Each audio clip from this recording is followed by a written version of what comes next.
طائره في عنقه ونخرج له يوم القيامة কিয়ামতের দিন যখন তোমাদেরকে দাঁড় করিয়ে দেওয়া হবে এবং আল্লাহ রাব্বুল আলামিন বলবেন ইকরা কিতাবাকা কাফা বিনাফসিকাল ইয়াওমা আলাইকা হাসিবা তোমার কাছে যে কিতাবটা আছে ওই কিতাবটা খুলে পড়ো।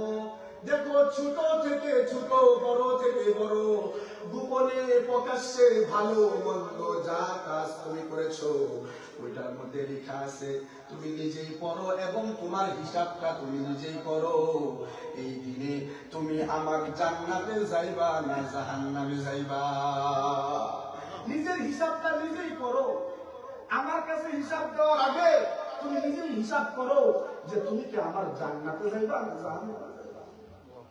সেই জন্য মুহতারাম হাজিরিন, আমাদেরকে আজকের এই জুমা থেকে, এই রমজান থেকে এই নিয়ত করতে হবে, আল্লাহ পিছনে যত গুনাহ আমরা করেছি, আমরা তওবাতুন নাসুহা করতেছি, তোমার কাছে তওবা করতেছি। আমরা লজ্জিত, আমরা মাথাকে নত করেছি, আল্লাহ তুমি ব্যতীত আমাদের কেউ নেই। আল্লাহ জীবনের সমস্ত গুনাহগুলোকে তোমার কাছে ক্ষমা চাইতেছি। এই রমজানকে ওসিলা করে আমাদের জীবনের সমস্ত গুনাহগুলোকে আল্লাহ মাফ করে দাও।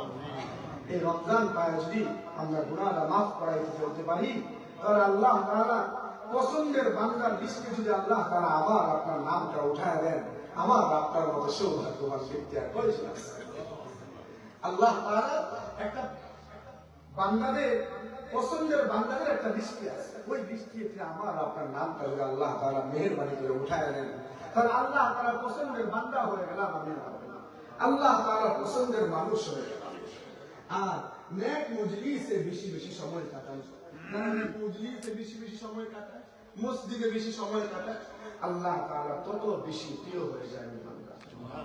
আল্লাহ রাব্বুল আলামিন আমাদের সকলকে কথাগুলোর উপর আমল করার তৌফিক দান করেন, আমিন। আল্লাহ রাব্বুল আলামিন যেন আমাদেরকে, সামনে লাইলাতুল কদর আসতেছে, আল্লাহ রাব্বুল আলামিন লাইলাতুল কদর সম্পর্কে হযরত আলোচনা করবেন।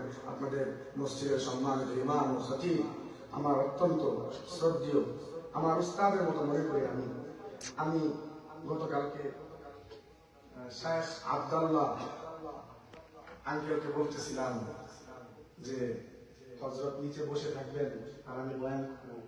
বাংলাদেশে বয়ান করি না, আসলে ওইটা ভিন্ন হিসাব, কিন্তু এত বড় মানুষ এখানে বসে থাকবেন আর আমি